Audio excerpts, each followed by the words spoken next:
Have you ever had a character from your childhood that was such a positive influence that you kept that character with you whilst you grew up? Throughout the course of this video, you will find out what Sonic the Hedgehog meant to me as a kid and what he means to me now. I first became aware of Sonic around late 91. And around that time, entertainment for kids in video games, cartoons were dominated by Mario, the Ninja Turtles, and Bucky O'Hare. I remember first playing Sonic 1 around one of my cousin's house, and I was intrigued by this small, fast, blue hedgehog-like character with rather cool red and white sneakers that even to this day I wish I had. For a 10-year-old kid at that time, this was a breath of fresh air. It was fast-paced, action-packed, and full of attitude. It was only when I started learning more about this unique character through the UK Sonic the Comic that was first published in the early 1990s that I became more drawn to this character. And of course, when the first animated series of The Adventures of Sonic the Hedgehog was broadcast in late 1993, I became even more hooked. To that I say yes and no. His look has evolved over the last near 20 years since his debut on June 23rd, 1991, but the personality has gone through changes with different incarnations of the blue blur. In some continuities, he's been very impatient, cocky, reckless, and hot-headed, just like most average teenagers. In some portrayals, he's very patient and understanding. The only thing that has remained constant is staying true to what he stands for and believes in, and is doing what is right and sticking up for the little guy that may not be capable of defending themselves. Just like with Knight Rider, how one man can make a difference, one hog can change a situation. In some form or fashion, I have never strayed away from his fan base. Because I associate him so much with my childhood, from comics, games to TV shows, it's very difficult to stray away, and I'm probably one of the few lucky ones that can say that they enjoyed their childhood and loved every minute of it. And when you like a character that is so positive and fun, and is making you feel good, and is doing no one any harm, my question to everyone is, why would you want to walk away from that fan base? For TV, Satan was the best in terms of animation, character development, complex stories, dialogue, and plot advancement.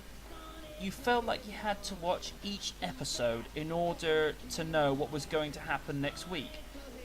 And when you have a series with a storyline like that, you have a winner. Gaming-wise, to me, Sonic Adventure on the Dreamcast was the pinnacle of his gaming success. For me, it had everything. Speed, challenges, a compelling story, in my opinion, Sonic having a voice for the first time in a game, a good soundtrack and score, and a replay value that not many Sonic games have been able to match. Again, when you have something like that, it equals a winner. I'm not normally one to speak ill of what I consider a good childhood role model, but there are some things that I wish had never happened, game shows or otherwise. Sonic Spinball was one of them. To me, this was not a Sonic game. For starters, it wasn't made by Sonic Team, so there's strike one. Second, it felt very unnatural because it deviated away too much from what Sonic games are about, which is speed and action. Sure, Casino Night Zone in Sonic 2 was fun, but even that zone wasn't dominated by pinball action. Sonic Underground in some way was kind of a downer. Whilst the introduction of Manic was cool and refreshing, and for someone that was kept in check by Sonic, this series to some extent didn't feel like a proper Sonic series. Where Satam did the character justice, Underground took the character down a few points, which took him a few years to recover. Some would argue that Sonic X just dragged the character down again. With that anime series, I felt it had bad aspects as well as positive. True, the animation quality was well done, but it was the English dub that brought the series' reputation down. Had the intelligence not been dumbed down, then this might have been more enjoyable. What I did find positive about this incarnation is how surprisingly accurate they were with the game story adaptations, if slightly different in places. Either way, you could not have been given a proper Sonic Adventure 2 adaptation than that. I suppose one of the letdowns and positives of that series was the introduction of Chris Thorndike. When we first see him, you could see yourself being in his place, being Sonic's pal, but as the series wore on, he became very irritable. Having said that, I think that aspect was 4Kids' fault. They could have wrote this character being more tolerable. And then there's Sonic 360.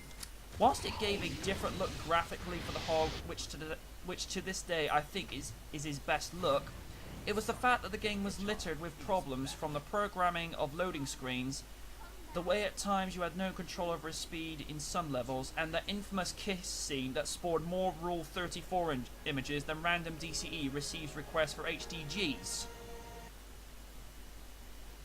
Sonic to me represents everything a person can be. Decent, moral, kind, wise, and leading by example, but did it in a way that a pre-teen or a young teen could look at and think, I like what this guy is doing.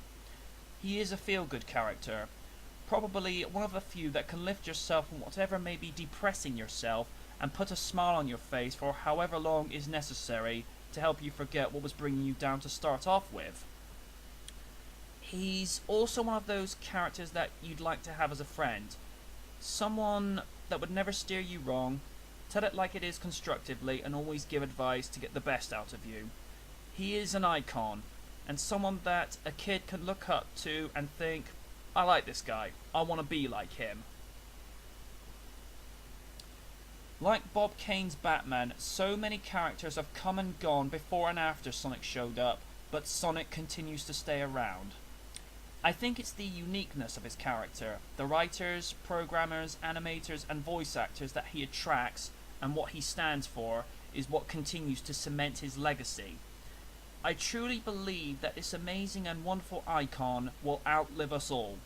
He's been done in so many different ways, from video games to comics to animated TV shows and even internet fan fiction. Some of those have been questionable, but they always stay true to what he is about, and I don't think that is likely to change ever. I think Sonic has that same kind of longevity as that of Batman, James Bond, and KITT from Knight Rider. And those characters have been around for decades, and people still think very highly of them to this day, and Sonic is no different. And in 20 years, or even 40 years from now, Sonic will still be around entertaining future generations. Like the old Sega slogan said, to be this good takes ages. Just think how good he'll be in years to come.